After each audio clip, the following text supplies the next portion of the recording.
अस्सलाम वालेकुम dear students. आज हम स्टार्ट करेंगे लेक्चर नंबर 2 क्लास 8 साइंस का।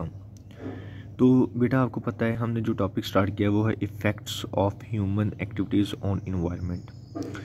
तो बेटा सबसे पहले हमने इसमें से आपने जो पहला टॉपिक था हमने ग्रीन हाउस इफ़ेक्ट किया था पिछले लेक्चर में। थोड़ा सा रिवाइज़ कर लेते हैं ग्रीन हाउस इफ़ेक्ट क्या था। मैंने कहा था बेटा आपके पास सपोज़ करो आपके पास इस तरह की एक अर्थ थी और उसके ऊपर मैंने कहा था कुछ किलोमीटर तक क्या होता है, एटमॉस्फेयर होता है। और एटमॉस्फेयर से मैंने कहा था सपोज़ कर लो आपके पास इधर सन बना हुआ है, तो अर्थ से ऊपर बेटा एटमॉस्फेयर मैंने कहा था उसमें डिफरेंट गैसेस होती हैं। जैसा कि मैंने कहा था कार्बन डाइऑक्साइड है, मीथेन है, वाटर वेपर्स हैं और आपके पास ऑक्साइड्स ऑफ नाइट्रोजन है। नाइट्रोजन के दो ऑक्साइड्स होते हैं बेटा, नाइट्रोजन मोनोऑक्साइड और नाइट्रोजन डाइऑक्साइड। तो अब क्या था, मैंने कहा था जब आपके पास सन से रेडिएशंस आती हैं जिसे हम सोलर रेडिएशंस भी कहते हैं, वो जो आ रही हैं उनकी एनर्जी ज़्यादा थी। वो जब आती हैं वो अर्थ के ऊपर फॉल करती हैं। अर्थ क्या करती है, उन रेडिएशंस में कुछ हिस्सा अपने अंदर अब्जॉर्व कर लेती है और जो अब्जॉर्व करके बाकी क्या कर देती हैं एटमॉस्फेयर में रिफ्लेक्ट कर देती हैं। और एटमॉस्फेयर में मैंने कहा था आपके पास डिफरेंट गैसेस थी, जैसे कार्बन डाइऑक्साइड है, मीथेन है, वो oxides of nitrogen, water vapours है। वो गैसेस उन रेडिएशंस को अपने अंदर अब्जॉर्व कर लेती हैं और आपके पास जो एटमॉस्फेयर का टेम्परेचर होता है वो क्या हो जाता है, ज़्यादा। और उस फिनोमेना को हमने क्या कहा था, वो आपके पास ग्रीन हाउस इफेक्ट है और उन गैसेस को हमने ग्रीन हाउस गैसेस कहा था। ये था बेटा हमारा पिछला, हमने जो कुछ रिवाइज कर लिया green house gases, green house effect क्या था।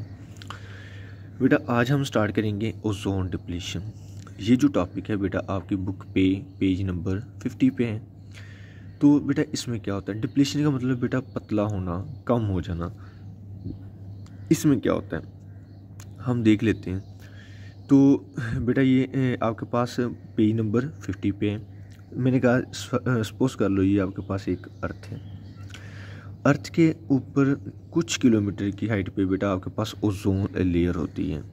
इस तरह ये मैंने ओजोन लेयर बना ली है। ओजोन बेटा इसका फार्मूला होता है O3। तो होता क्या है बेटा, ये जब ये जो, तो बेटा होता क्या है आपके पास ये ओजोन लेयर है, इसके ऊपर आपके पास मैंने इधर सन बना ली है। अब जो सन से रेडिएशंस आती हैं, हमने पिछले लेक्चर में मैंने कहा था उनकी एनर्जी क्या होती है, बहुत ज़्यादा होती है। तो वो जो रेज़ आ रही होती हैं उन रेज़ को हम बेटा यूवी रेज़ भी कहते होते हैं, अल्ट्रा वायलेट रेज़। जो बेटा बेसिकली अल्ट्रा वायलेट रेज़ होती हैं उनकी एनर्जी बहुत ज़्यादा होती है। अब ये क्या करती हैं, ये जो ओजोन लेयर में से पास करते हैं ये जो सोलर रेडिएशंस हैं, और जो ये जो ओजोन लेयर है इन रेज़ को फिल्टर कर देती है, मींस उनकी एनर्जी को कम कर देती हैं। अब जब इनकी एनर्जी कम होती है तो ये जो आपके पास पास करती हैं, पास होने के बाद ये रेज़ इनकी एनर्जी कम हो जाती है, जिसे हम IR रेज़ भी कहते हैं, और ये जाती हैं अर्थ पे। जब ये अर्थ पे जाती हैं इनकी एनर्जी बेटा कम हो जाती है, ये इतना हार्मफुल इफेक्ट्स नहीं देती हमें। तो अब क्या होता है बेटा, जैसा कि आपने सुना होगा CFCS, क्लोरोफ्लोरोकार्बन्स। ये गैसेस बेटा आपके पास, हमने इसके सोर्सेज में पढ़ा हुआ था, एयर कंडीशनर्स में आपके पास यूज़ होती हैं, रेफ्रिजरेटर्स में यूज़ हो रही होती हैं। जब आप बेटा इसको यूज़ करते हो ना, एयर कंडीशनर्स हैं आपके पास, रेफ्रिजरेटर्स हैं, तो बेटा ये गैस लीकेज हो जाती है। तो ये कहाँ जाती है आपके पास, एटमॉस्फेयर में आएगी और ये ऊपर जाके रिएक्ट कर जाती हैं क्लोरोफ्लोरोकार्बन्स ओजोन लेयर के साथ, और वहाँ क्या कर देती हैं, इस लेयर को पतला कर देती हैं और आपके पास कुछ जगह पे ओजोन होल्स क्रिएट हो जाते हैं इस तरह के।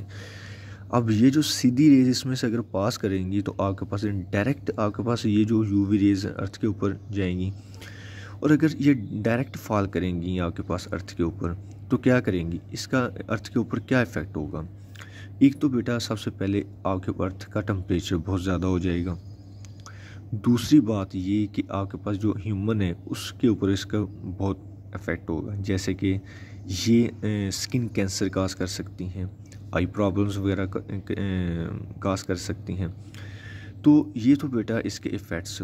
और इस बेटा हम पूरे फिनोमिना को हम क्या कहते होते हैं, ओजोन डिप्लीशन। तो बेटा इसका अब हाल इसका ये निकाला गया है, ये जो क्लोरोफ्लोरोकार्बन्स है इसको हम चेंज कर देते हैं हाइड्रोकार्बन्स को उतार के हाइड्रोफ्लोरोकार्बन्स के साथ। और अगर आपके पास ये हम गैस यूज़ करें तो आपके पास इसमें ना तो अगर गैस लीकेज भी होती है तो इनमें इस तरह के बेटा ओजोन डिप्लीशन नहीं होगी।